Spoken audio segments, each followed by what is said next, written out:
Hello, everyone. I'm Ginger Healy. I'm the Parenting Director for the Attachment and Trauma Network. I'm a therapist and a mom to children who have been impacted by trauma.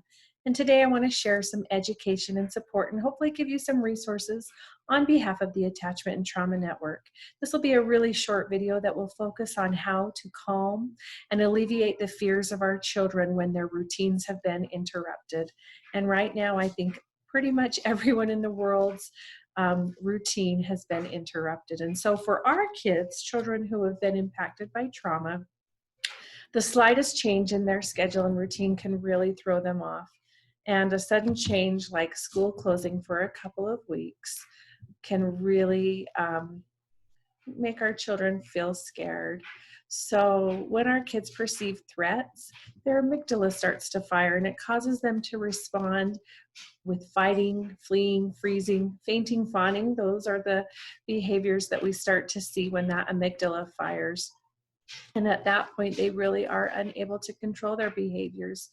So that's when we see an increase of destructive behaviors, self-harm, isolation, self-soothing. It really throws the whole family into chaos and crisis. And so it's our responsibility as their caretakers to be their healing agents. And that's what we're going to talk about. How do we do that?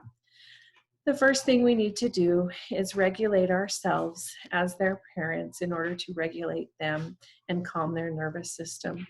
So in a calm and controlled way, I want you, once you are regulated and calm, is to look them in the eyes and touch them and let them know that you understand what is happening can be very stressful and they may feel very scared at this time, but assure them that we are going to handle it. The volume, cadence, and tone of your voice is actually more important right now than the words that you say. I want you to assure them that there are a few things that are different. That is very true. But many, many things are still the same. And then I want you to give them a list of those things that are still the same in the home, things that haven't changed and are not going to change. Meal times, bedtimes, structure in the home. Be very concrete in your examples.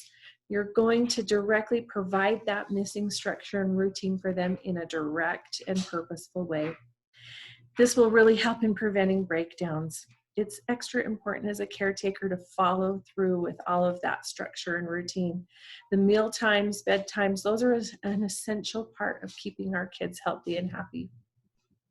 You can provide visual structure for them. Make a visual plan for each day, draw it out. Kids can help.